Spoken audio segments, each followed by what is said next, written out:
여러분 안녕하십니까? 라디오 전망대 송유라입니다.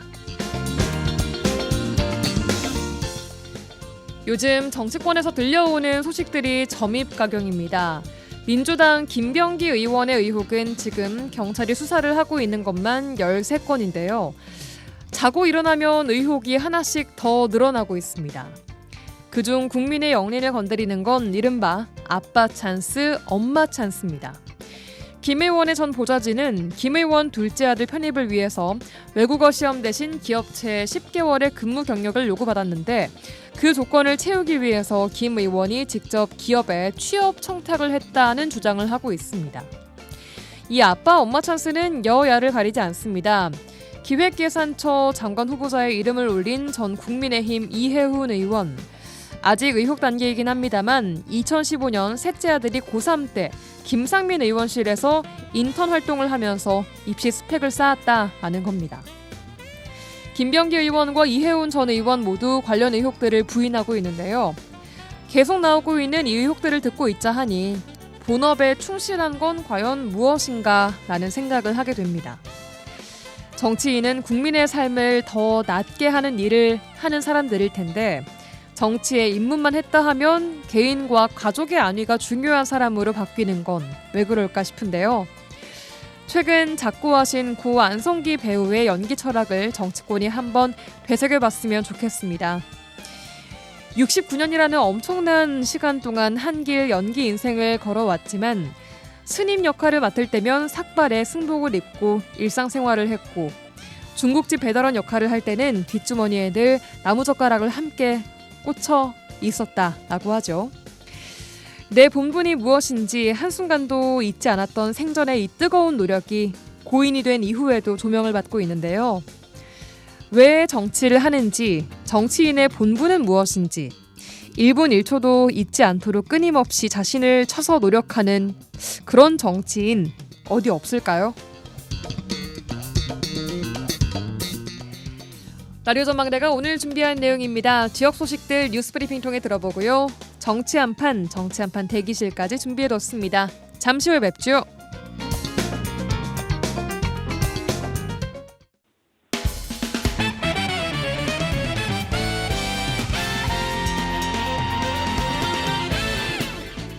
라디오 전망대 1월 6일 화요일 순서 출발합니다. 지역 뉴스부터 정리해보겠습니다. 여성신문의 장봉현 기자와 함께합니다. 나와 계십니까? 네, 안녕하세요. 장봉현입니다. 네, 안녕하세요. 네. 첫 뉴스입니다. 지난해 한 해 동안 여수시의 인구가 4,500여 명 이상 급감한 것으로 나타났습니다. 이게 역대 최다 규모의 인구 감소라고요? 네, 그렇습니다. 지난해 말 기준 여수시 인구는 26만 3,284명으로 2024년 말보다 무려 4,532명이 줄어든 것으로 집계가 됐습니다. 네. 최근 3천여 명대 감소는 2018년과 21년, 24년 등 세 차례가 있었는데 4,000명대 인구 감소는 이번이 처음이거든요. 감소폭도 급격히 가팔라지고 있습니다. 27만 명선이 붕괴된 지 2년여 만에 26만 명선을 지금 위협받고 있는 거거든요. 예. 2016년 말에 29만 인구가 붕괴가 됐고 5년 만인 2021년 28만 명선이 무너진 데 이어서 2024년에는 27만 명선까지 무너졌거든요. 네. 여수는 지난해 한국고용정보원이 새롭게 개편한 인구 소멸 위험지수에서 기존 소멸 위험 단계에서 경계로 조정되기도 했습니다. 자, 문제는 이 여수의 인구 감소가 산업 구조 때문이라는 진단도 나오고 있는데 앞으로 인구 감소 더 심각해지지 않겠습니까? 네, 맞습니다. 지난해 역대급 규모의 인구 감소는 여수 국가산업단지를 중심으로 심화된 산업위기 상황과 맞물려 있다. 그런 분석이 지배적입니다. 예. 실제 산단 일감 축소에 따른 플랜트 건설업 종사자의 경우만 보더라도 2024년 3월 9,339명이었거든요. 그런데 1년 만인 지난해 같은 경우는 6,900여 명으로 무려 26.1%가 줄었습니다. 예. 이는 국가산단 중심의 단순화된 지역의 산업구조 개편 노력을 정부는 물론이고 우리 지자체에서 외면을 한 게 아니냐 그런 결과 때문이다. 그런 비판으로까지 이어지고 있습니다. 예. 문제는 당분간 이 같은 소멸 위기의 분위기 반전을 꾀하기는 쉽지 않다는 점에서 심각성을 더하고 있는데요. 참고로 인근 도시인 순천시 같은 경우는 27만 5,492명으로 2024년 대비 837명이 감소를 했고요. 여수가 4,000명이 넘었는데 그나마 좀 더 선방을 한 거죠. 예. 그리고 광양 같은 경우는 15만 5,259명으로 전년보다 567명이 증가를 했습니다. 오히려 광양은 증가를 했군요. 전남 도내 전체를 보니까 광양도 증가를 했고 신안이 증가폭이 가장 높고요. 그리고 나주도 증가한 그렇게 나타났습니다. 그런 반면 여수는 4,000명이 넘게 급감을 했다라는 네, 가장 많이 급감을 한 거죠. 집계가 나왔습니다. 알겠습니다. 자, 다음 소식 듣겠습니다. 순천대학교가 학생들의 반대로 찬성 결론을 얻지 못했던 이 목포대학교와 통합, 찬반 재투표를 고심하고 있다고요? 네, 그렇습니다. 대학 측은 의사결정과 추진 과정에서 소통이 부족했다는 학생들의 불만을 고려해서 충분한 설명 과정을 거쳐서 재투표 여부와 일정을 검토하기로 했습니다. 학생들은 그동안 대학 통합 추진 과정에서 설명이나 의견 수렴 절차가 부족했다고 개선을 요구한 것으로 알려졌는데요. 예. 그래서 대학 측은 최근 공식 SNS에 통합과 관련한 궁금증을 해소하는 무엇이든 물어보세요. 그런 창구를 만들었습니다. 네. 또 재투표 언급을 현재는 지금 자제하고 있는 그런 분위기인데 학생들과 논의를 한 후에 평위원회 등 교내 기구 승인을 거쳐서 추진을 할 것으로 전망되고 있습니다. 네. 전남 국립의대 신설의 첫 단추가 아무래도 순천대, 목포대의 통합일 텐데 앞으로의 일정은 어떻게 진행됩니까? 네, 당초 순천대와 목포대는 통합 신청 서류 제출을 마치고 오는 13일 교육부 심사를 받을 예정이었거든요. 예. 그런데 구성원 동의 확보에 제동이 걸리면서 일단은 미뤄지게 됐습니다.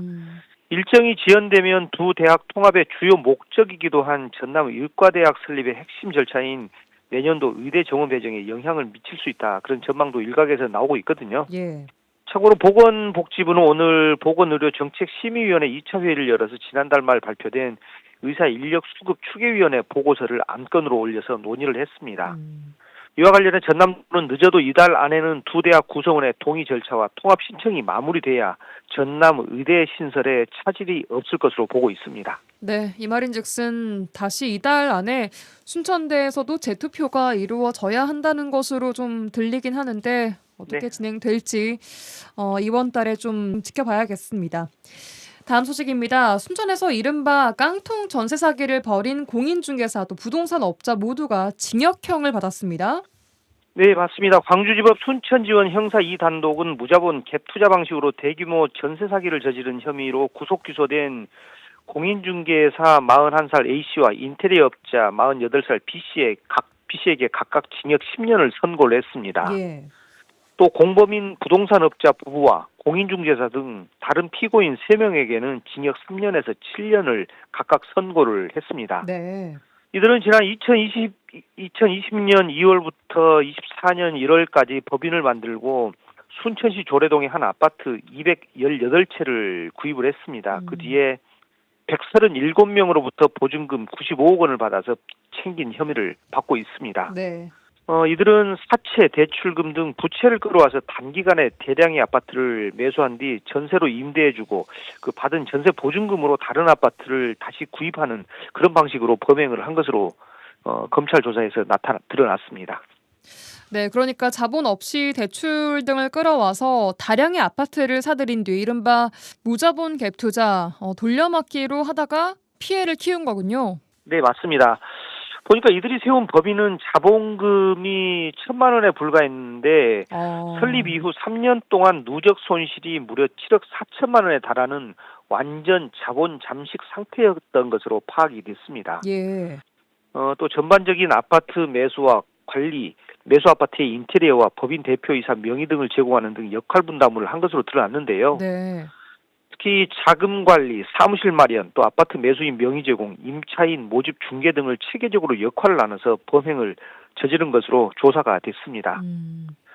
참고로 이 아파트는 최근 임차인 12가구가 전세 계약이 만료가 됐는데도 보증금 4,800만 원에서 7,500만 원을 돌려받지 못하는 피해가 재발했는데요. 해당 임대인은 아파트 30채 정도를 소유를 하고 있는 것으로 전해졌습니다. 예, 여기가 순천 시대 아파트 얘기였습니다. 네, 맞습니다. 일단 그 부동산 업자와 공인중개사 모두 징역형을 선고받았다는 소식 다시 한번 정리를 해드리면서 여기까지 듣겠습니다. 뉴스브리핑 여성신문의 장봉현 기자였습니다. 고맙습니다. 네, 고맙습니다.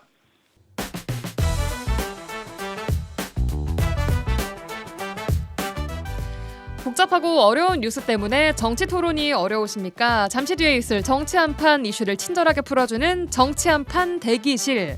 오늘도 프로 질문러 김진호 아나운서와 함께하겠습니다. 어서 오십시오. 네, 안녕하세요. 프로 질문러 김진호 아나운서입니다. 네, 반갑습니다. 네, 반갑습니다. 자, 오늘도 또 질문들을 제가 폭격해보도록 하겠습니다. 폭격 좋아요. 네. 일주일 만에 상황이 또 빠르게 변했습니다. 지난주에 이제 막 터지기 시작했던 민주당 강선우 의원, 김병기 전 원내대표의 공천 헌금 논란 어떻게 되고 있죠? 일단 의혹의 핵심부터 다시 좀 짚어드리자면 2022년 지방선거 공천 과정에서 1억 원 공천 헌금 관련 의혹이 제기됐고요. 네. 이 과정에서 강선우 의원과 김병기 의원이 등장하는 녹취가 등장을 했죠. 네. 그러면서 논란이 커진 건데요. 새해 첫날부터 민주당은 징계 결정을 발표를 했습니다. 1월 1일 민주당은 강선우 의원을 제명했습니다.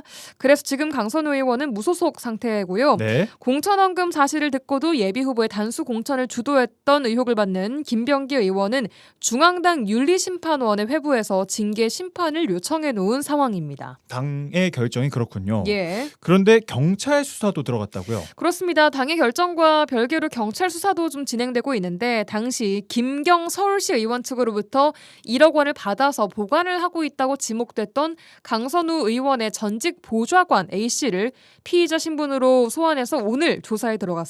네. 다만 녹취록 내용과 달리 A씨는 해당 내용을 전혀 알지 못한다, 모른다 이런 입장을 좀 밝히고 있거든요. 그래요? 그래서 사실관계 규명이 좀 필요한 상황으로 보입니다. 경찰은 A씨를 상대로 김씨 의원이 본인에게 1억 원을 전달을 한 것이 맞는지, 또 강 의원이 반환을 지시한 것이 맞는지, 실제로 1억 원이 반환됐는지 이런 것들을 좀 확인할 예정입니다. 그러면 1억 원을 준 것으로 지목되는 김경시 의원은요?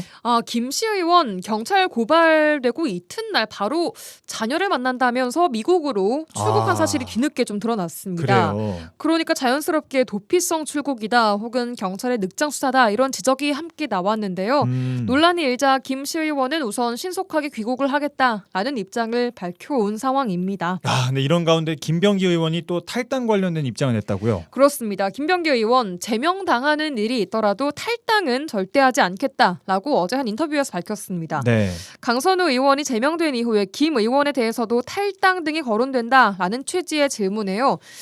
저는 정말 잘못했고 송구하다. 하지만 탈당과는 연결하고 싶지 않다. 당을 나가면 정치를 더 할 이유가 없다. 경찰 조사에서 무혐의를 받고 은퇴를 하더라도 탈당은 하지 않겠다. 라면서 선을 그었습니다. 네. 참고로 김병기 의원 대한항공 고액 숙박권 수수, 배우자 업추비 유용, 강선우 의원의 1억 수수 묵인 등 여러 의혹과 함께 최근에는 2020년에 총선 당시 전 동작구 의원들에게 정치 자금 지원을 요청해서 3천만 원 상당의 돈을 받았다가 돌려줬다. 이런 의혹들까지 제기되고 있는데요. 논란 속에 민주당 원내대표직에서는 사퇴를 했지만 탈당을 요구하는 목소리 지금 당 내부에도 굉장히 좀 거세게 나오고 있는 것으로 파악되고 있습니다. 당 밖으로도 또 이야기가 많이 나올 것 같은데 야당에서 비판이 거세게 나오고 있을 것 같아요. 그렇습니다. 특히 이재명 정부와 민주당의 검찰 개혁 또 검찰청 폐지 관련해서 이 문제를 비판을 하는 목소리도 나오고 있는데요. 네. 개혁신당 이준석 대표가요. 검찰을 해체하고 중대범죄 수사청을 신설하는 게 오히려 부패 전문 수사 역량을 위축시켰다. 라고 주장을 했습니다. 이게 무슨 말이죠?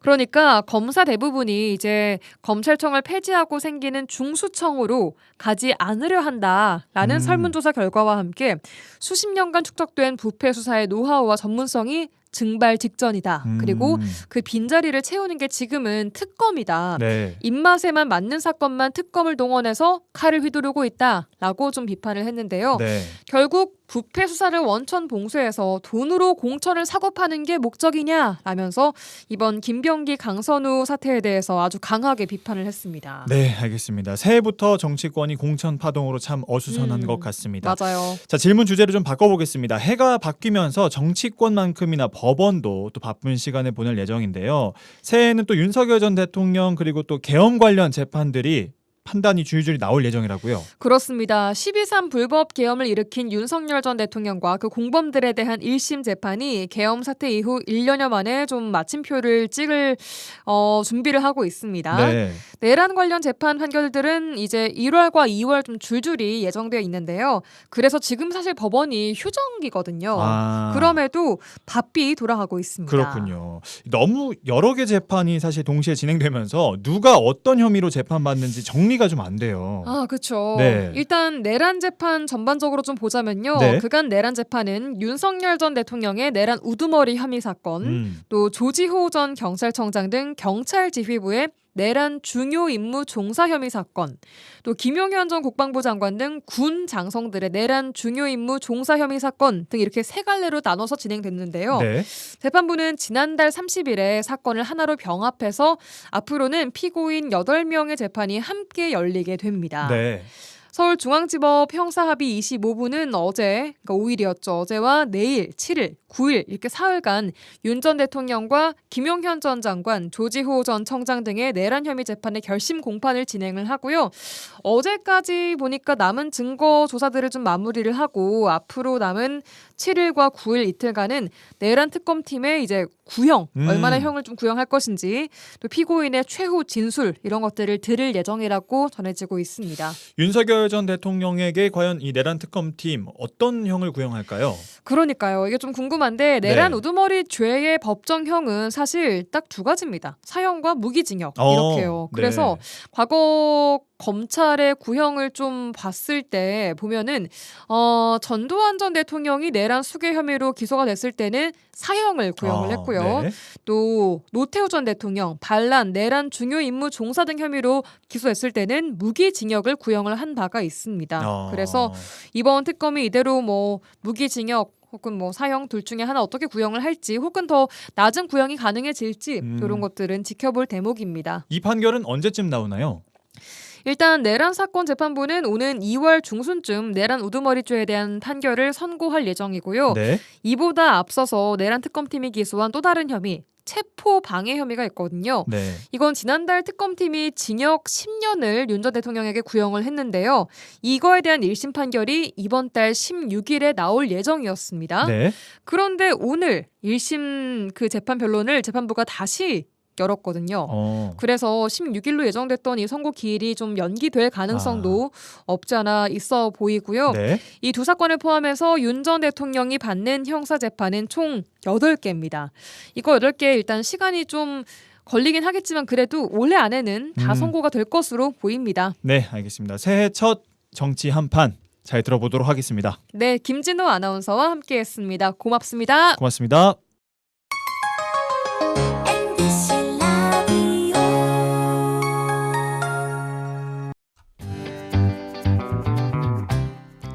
지영민과 함께하는 친절한 시사. 여기는 여수 MBC 송유라의 라디오 전망대입니다.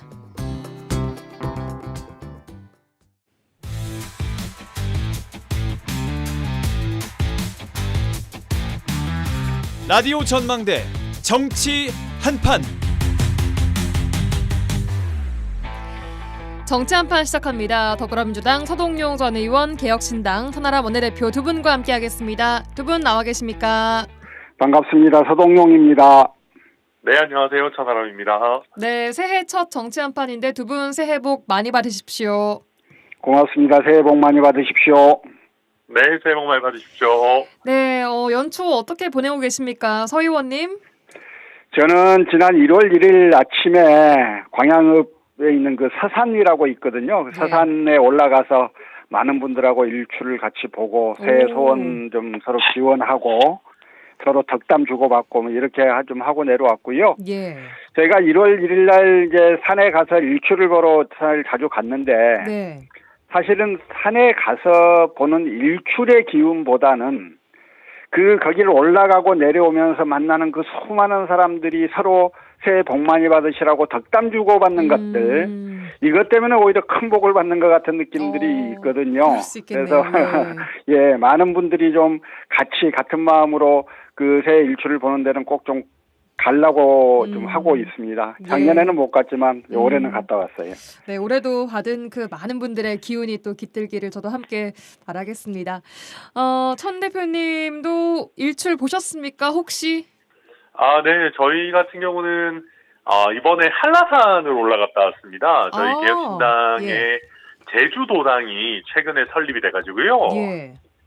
그러니까 이게 제주도가 인구가 이렇게 많은 편은 아니다 보니까 이게 1,000명 당원 채우는 게 생각보다 오래 걸렸습니다. 그래서 그래서 그 기념으로 저희가 한라산에 윗세오름이라는 곳을 올라가지고 일출을 봤는데, 예. 서 의원님 말씀대로 저도 평상시에 운동이나 등산을 그렇게 열심히 하는 편은 아니라서 야간 산행, 새벽 산행 하려니까 힘들긴 했는데, 그래도 막상 이렇게 일출 보고 또 오르고 내리고 하시는 분들하고 인사하고 하니까 굉장히 좋은 기운 많이 받은 것 같습니다. 네, 제주도당 개혁신당이 그럼 이제 생긴 겁니까, 이번에? 네, 그렇습니다. 지선 앞두고 이번에 생겼습니다. 예, 또 의미 있는 첫 일출을 또 보고 오신 것 같습니다. 자, 오늘 두 분과 함께 새해 첫 정치 한판 본격적으로 들어가 보도록 하겠습니다. 자, 민주당의 내부 논란들부터 보겠는데요. 민주당 강선우 의원과 김병기 전 원내대표의 공천 헌금 논란에 대해서 김병기 전 원내대표의 입장이 어제 나왔습니다. 제명을 하더라도 탈당은 없다라고 밝히셨는데 이게 소명할 자신이 있다 이렇게 읽어야 될까요? 어떻게 보셨습니까? 서 의원님? 소명할 자신이 있으면 탈당을 해야지요. 탈당을 해서 살아서 돌아와야지요. 그래야 당의 부담이 적습니다. 지금 이 강선우 의원 이야기가 터지기 전부터 쭉 이어져 왔던 김병기 의원의 여러 가지 의혹들은 충분히 많은 의혹들이 제기되어 있고 그 부분에 대해서 당사자가 거의 제대로 된 해명을 내놓고 있지는 못하는 일들이 계속 이어져 왔지 않았습니까? 거기에다가 이제 그런 상황에서 지금 강선 의원과 둘이 대화하는 녹음 파일까지 나왔던 건데 자신이 있으면 당의 부담이 안 줘야 됩니다. 지금 계속 당에 남아있는 동안은 민주당의 원내대표 김병기의 의혹으로 계속 보도될 거 아니겠어요. 민주당이 있는 타격이 굉장히 커질 수밖에 없습니다. 당에 대한 국민의 지지도도 마찬가지고 더 나아가서 대통령의 국정수행 지지도까지 많은 영향을 받을 수밖에 없을 겁니다. 네. 과거에도 이 당에서 고위직을 지내셨던 분들이 문제가 생기니까 그 문제가 생기면 자기가 앞장서서 총탄을 맞으면서 당을 보호하도록 나서야 될 텐데 당 뒤에 숨어요. 그래서 자기만 총알 안 맞으려고 계속 당 뒤에서 이렇게 숨어서 몸을 피하는 모습들을 많이 봤습니다. 이번 김병기 의원의 행태도 좀 그런 게 아닌가라는 생각이 들어서 되게 좀 씁쓸하고 좀 보기 좋지 않습니다. 저는 다시 한번 말씀드리지만 소명할 자신이 있으면 탈당해서 살아 돌아오셔야 됩니다. 그게 당을 위하는 길입니다. 당의 원내대표까지 하셨던 분이 해야 하는 처신이라고 생각하고요. 당 내부 분위기도 같습니까? 어떻습니까? 저는 이렇게 생각을 하는 거고 저와 같은 생각을 가진 분들이 굉장히 많을 거라고 생각을 해요. 몇 분하고 통화를 해보면 당연히 그래야 되는 거 아니냐 하는 이야기를 주신 분도 계셨고요. 알겠습니다. 개혁신당의 이준석 대표는 거세게 좀 비판을 했습니다. 민주당 도덕성이 썩어서 악취가 난다라고까지 표현을 했는데 천하람 의원님 어떻게 보고 계십니까? 네, 이거는 서 의원님 잘 말씀해 주셨는데 되게 비겁한 행동이죠. 이게 원내대표를 하시던 분이 이런 당의 특히 지방선거를 앞두고 굉장히 심각한 악재가 되는 동공천 논란의 직접적인 당사자가 됐는데도 탈당조차 안 하고 있다. 국회의원직을 내려놓으라는 것도 아니고 탈당을 하라는 정도인데 그것도 안 하고 있다. 이거는 믿기 어려운 일이죠. 그러니까 지금 우리가 이제 정말 예전에 차떼기 논란도 있었고 정치자금 이런 이슈들이 있었지만 그 이후에 어쨌든 한국 정치권이 사정 노력도 하고 또 이런저런 처벌도 받고 그러면서 과거에 비해서는 굉장히 깨끗하고 투명해졌다라는 평가들을 받고 있습니다. 예. 그런데 지금 민주당에서 저는 근 몇 년 안에 터진 정치 스캔들, 그러니까 특히 돈과 관련된 스캔들 중에는 되게 충격적인 게 이게 의원들의 이 육성이 나오면서 예. 돈의 액수가 나오고 뭐 1억이 나오고 뭐 살려달라가 나오고 이거는 근 몇 년 내에 터졌던 정치자금 스캔들 중에 가장 심각한 거거든요. 예. 지금 더불어민주당이 다수당이기 때문에 또 정권 초기이기 때문에 이걸 어찌저찌 버티고 있는 것이지 이게 만약에 민주당이 아닌 다른 정당에서 터졌다 그랬으면 민주당 의원들이 과연 어떤 태도를 취했을까? 당장 의원직 제명하자 그랬을 겁니다. 그렇기 때문에 저는 김병기 의원 버텨봤자 어차피 당에서 그러니까 탈당 처리는 될 걸로 보이거든요. 예. 그런 상황에서 본인이 끝까지 당에 부담을 주면서 나는 못 나가겠다, 뭐 대명을 시킬 때면 시켜라. 이게 과연 방금 전까지 당의 뭐 넘버 2라고 할 수 있는 원내대표를 했던 사람이 할 소린가? 저는 뭐 도저히 믿기지가 않습니다. 예. 민주당이 추진했던 검찰청 폐지, 중수청 신설이 부패 전문 수사 역량을 좀 위축시킨 것, 이것 때문도 있다라는 주장에 대해서는 어떻게 보고 계십니까? 이준석 대표가 이런 말씀하셨던데, 천 대표님. 그러니까 이게 그 수사 역량이라는 게, 그러니까 저희가 검찰 관련해서 얘기할 때 늘 그런 얘기를 했습니다. 검찰이 예뻐서가 아니고 이게 수사 역량이라고 하는 것, 이게 하루아침에 키워지지는 않는다. 예. 그러니까 지금 공수처를 만들어 놨지만 공수처가 사실은 약간 개점 휴업 상태인 경우가 많고 심지어는 민주당조차도 공수처에 뭘 맡기거나 아니면 국수본에 뭘 맡기기보다는 계속해서 특검을 하자라는 얘기들을 계속 많이 하다 보니까 예. 공수처의 존재 의의가 굉장히 희미해져 있습니다. 네. 근데 만약에 공수처가 과거에 뭐 대검 중수부나 이런 쪽에서 했듯이 제대로 살아있는 권력 아니면 뭐 국회의원을 포함한 여러 권력자들을 감시 감독하고 제대로 수사하는 역량을 갖췄더라면 예. 과연 이렇게 뭐 정말 여당의 뭐 주요 구성원들이 지방선거 때 돈 받고 이런 일들이 있었겠느냐. 뭐 그런 면에서 우리나라 수사 체계가 지금 약간 두서없이 흘러가고 있고 정치권에서는 그러다 보면 뭐만 하면 특검 얘기가 나오는데 이대로는 안 된다. 뭔가 체계를 좀 잡아야 된다. 그런 고민까지 담아서 드린 말씀입니다. 그럼 앞으로 부패 수사는 어떻게 해야 한다고 생각을 하십니까? 공수처가 이제 앞으로 중수청이 이제 출범을 민주당의 계획대로 하게 된다 그러면은 예. 차라리 중수청의 한 부처처럼 합쳐가지고 수사 역량을 그나마 함께 하도록 하는 방법도 저는 괜찮지 않을까. 지금 공수처가 굉장히 약간 덩그러니 아무도 찾지 않는 외딴섬처럼 지금 되어 있거든요. 예. 이대로 가는 거는 공수처에 계신 구성원들이나 그분들의 어떤 역량을 쌓는데도 저는 좀 문제가 있지 않나 하는 생각을 해봅니다. 예, 서 의원님 방금 천 의원님 말씀 주신 수사 체계 관련해서 어떻게 좀 생각하십니까?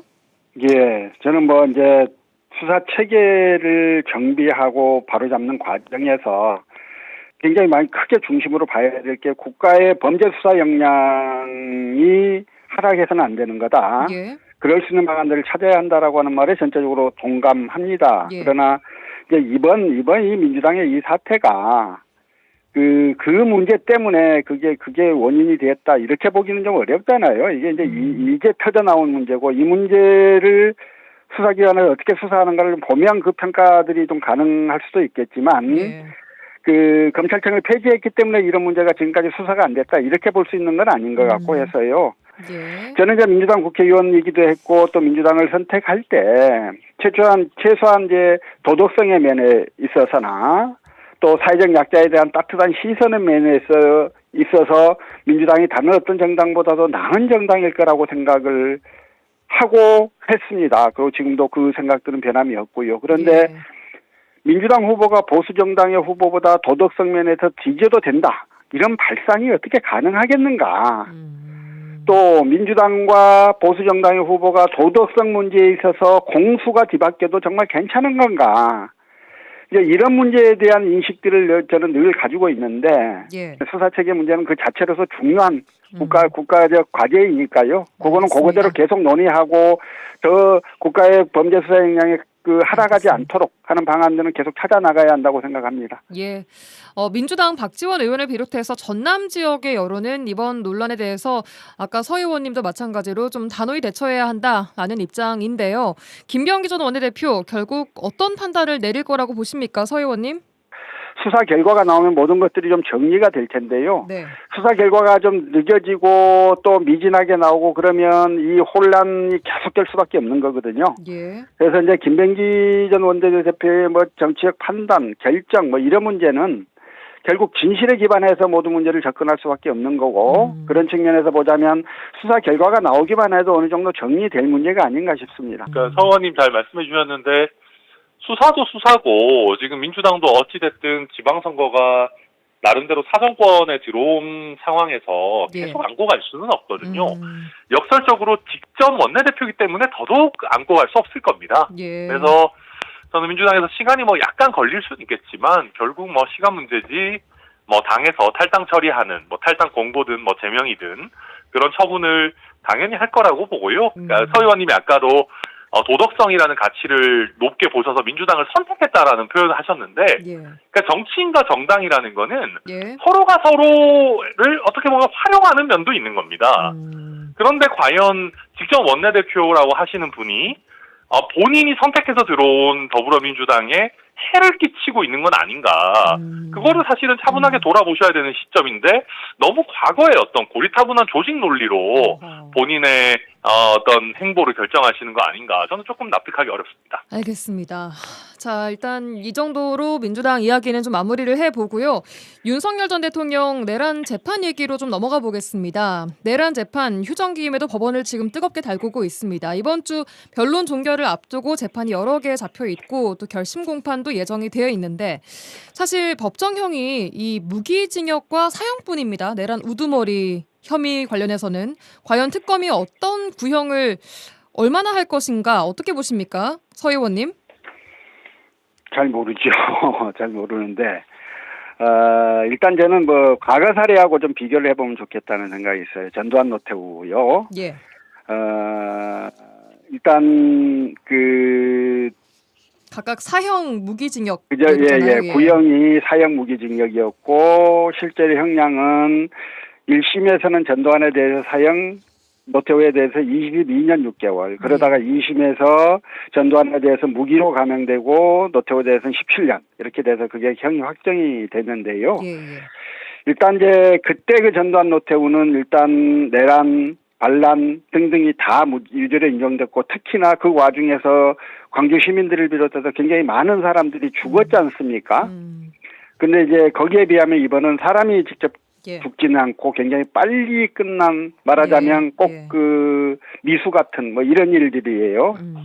소동만 일으키고 말았던. 그리고 전두환 노태우는 거기에다가 그 특가법상 뇌물이 있어서 천문학적인 뇌물이 있었는데 이번에는 그런 거가 없고요. 이렇게 생각을 좀 해보면 이번은 전두환 노태우 때보다는 조금 더는 가볍게 처벌을 하려고 하지 않을까 하는 생각들이 있는데 그 형법 55조가 그 법률상 감경 규정을 두고 있고 그 감경을 함에 있어서는 사형은 무기 또는 20년 이상 50년 이하, 무기징역의 경우는 10년 이상 50년 이하의 그 징역에 처하는 걸로 감형이 가능하기 때문에 그래요. 예, 그럼 그 범위 내에서 구형이 이루어지지 않을까 좀 그렇게 좀 예측이 됩니다. 그러면은 무기징역과 사형보다 좀 낮은 형량을 구형할 가능성도 있다라고 말씀을 주시는 거죠 지금?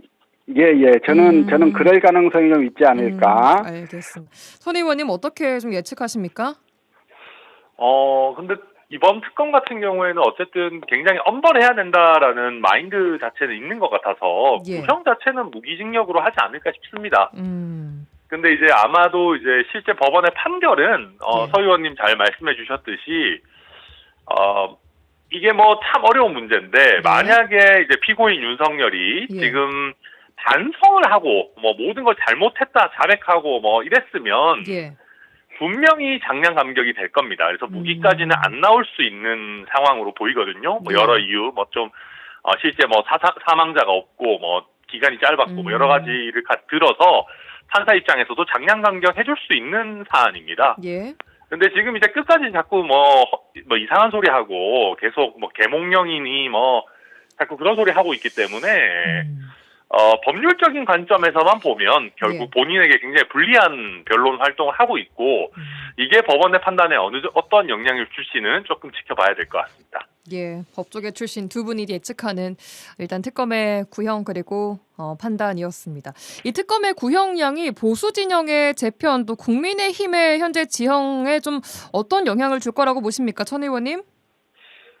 구형 자체는 그렇게 심각한 영향을 줄 것 같지는 않습니다. 왜냐하면은 지금 많은 꼭 윤어게인이 아니더라도 그냥 중도 보수 성향의 유권자들도 특검의 정치적 성향이 있다라고 보기 때문에 구형은 세게 나오더라도 법정형이 애초에 사형 무기밖에 없는 거니까 이러고 이제 넘어갈 텐데 결국은 중요한 거는 법원의 판결이죠.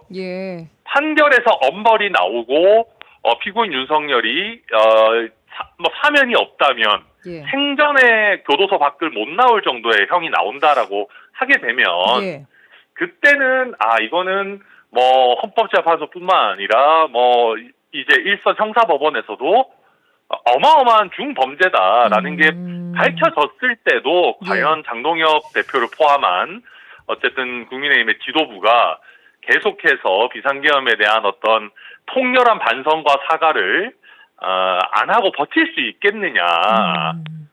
그때는 조금 더 변화가 돼야 되는 거 아니냐. 이미 많이 늦었지만 그런 요구들은 나올 겁니다. 어쨌든 1월, 2월에 일단 1심 판결들이 좀 줄줄이 나올 것 같은데 그 판결에 따라서 이제 좀 다시 봐야 되겠네요. 보면 그때 이후에. 네, 그렇습니다.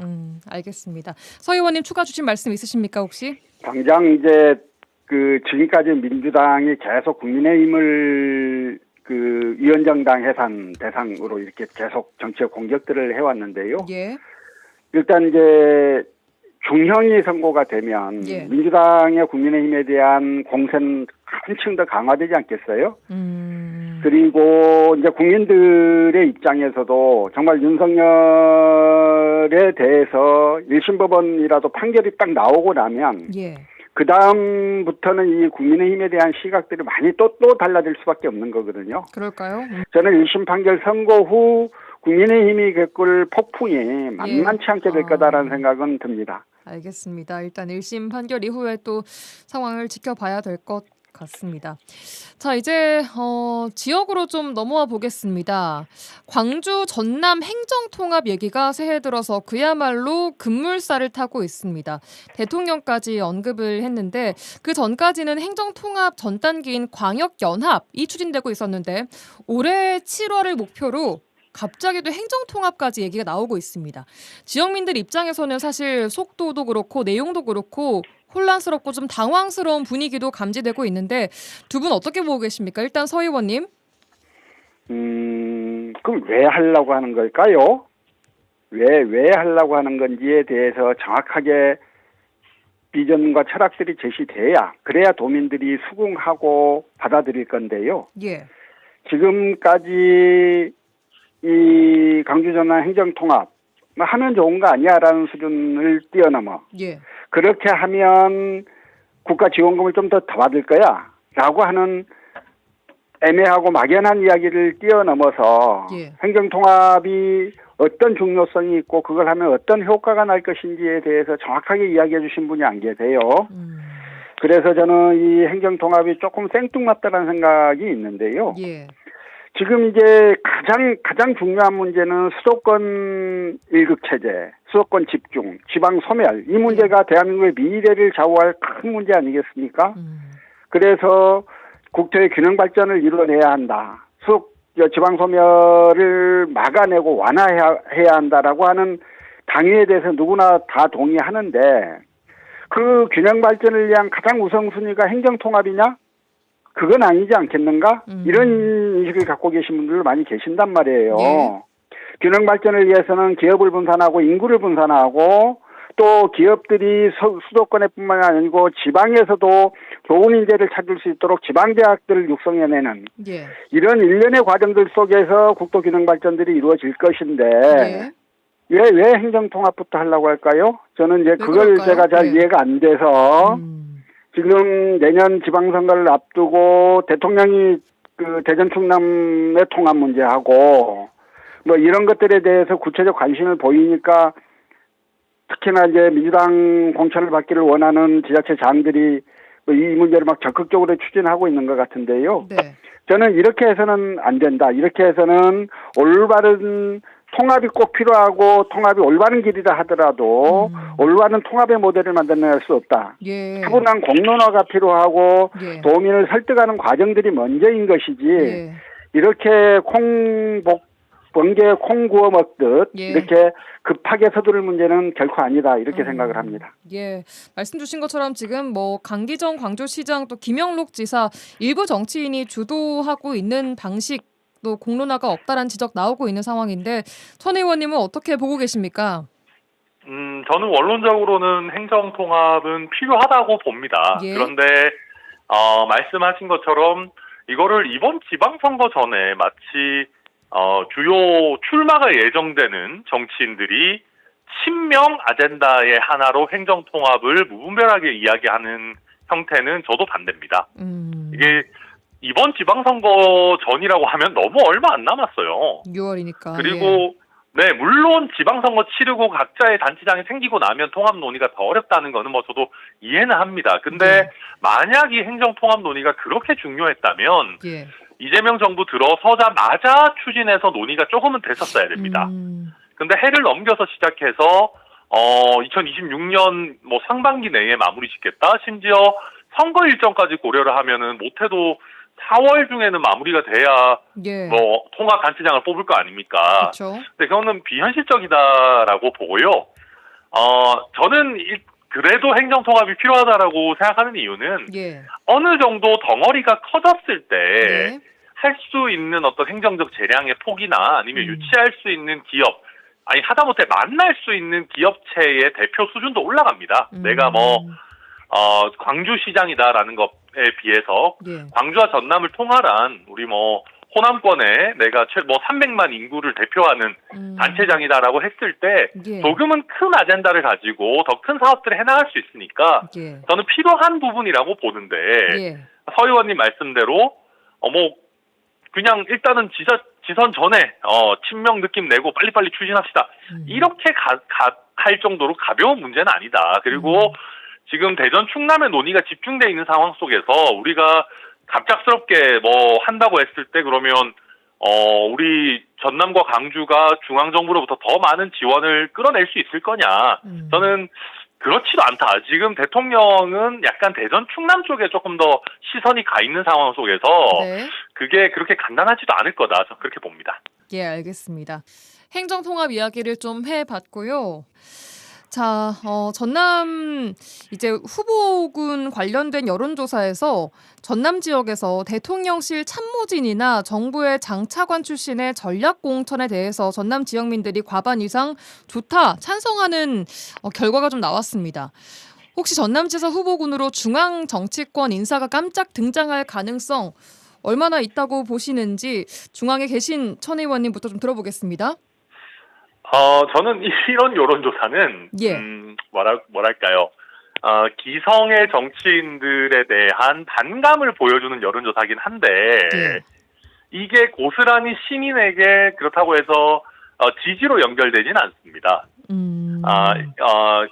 그래서 저는 전남지사나 뭐, 광주시장 같은 경우에, 지금 청와대의 이제 정책실장, 김용범 정책실장의 차출론이 좀 나오기는 하는데, 저는 어려울 거라고 봅니다. 왜냐하면, 아무리 친명, 이재명 대통령 인증 후보다라는 딱지를 달고 나온다고 해도, 지금 몇 달도 채 남지 않은 상황에서 와서 이제 당원들의 지지나 특히 조직의 열세 같은 거를 한 번에 극복할 수 있겠느냐. 이게 만약에 뭐 어떤 좀 팽팽한 승부가 예측되고 기존의 후보로서는 타당 후보를 잡을 수 없다라고 예상되는 그런 지역이면 모르겠는데 아무리 대통령 임기 초지만 사실 그냥 대통령이 뭐 광주시장이든 전남지사든 시켜주는 거거든요.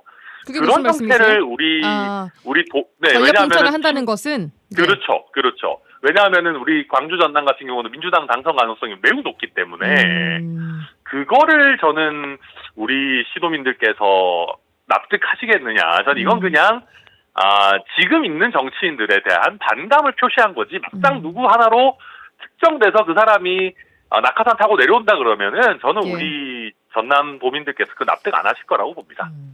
그만큼 반감을 보인다는 것 자체로도 좀 의미가 있는 것 같아 보이기도 하는데 서 의원님은 좀 어떻게 보십니까? 예, 중앙 뭐 정치권 인사의 등장에 대해서. 근데 이제 강주 전남이에요. 예. 그러니까 지금 그 이재명 정부의 입장에서 예.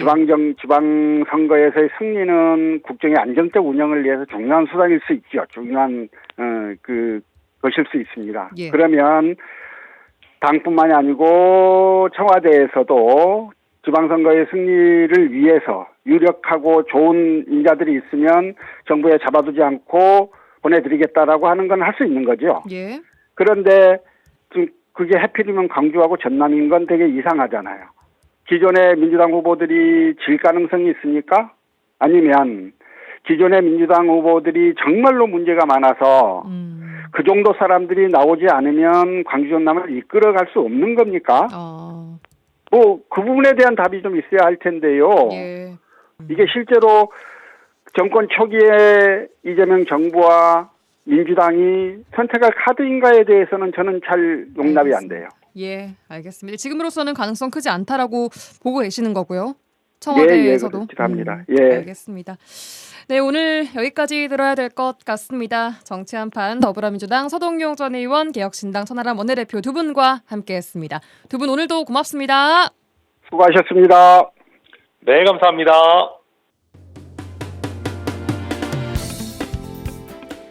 라디오 전망대가 1월 6일 화요일에 준비한 내용은 여기까지입니다. 저는 내일 돌아오겠습니다. 구성 이선화 연출 송유라였습니다. 고맙습니다.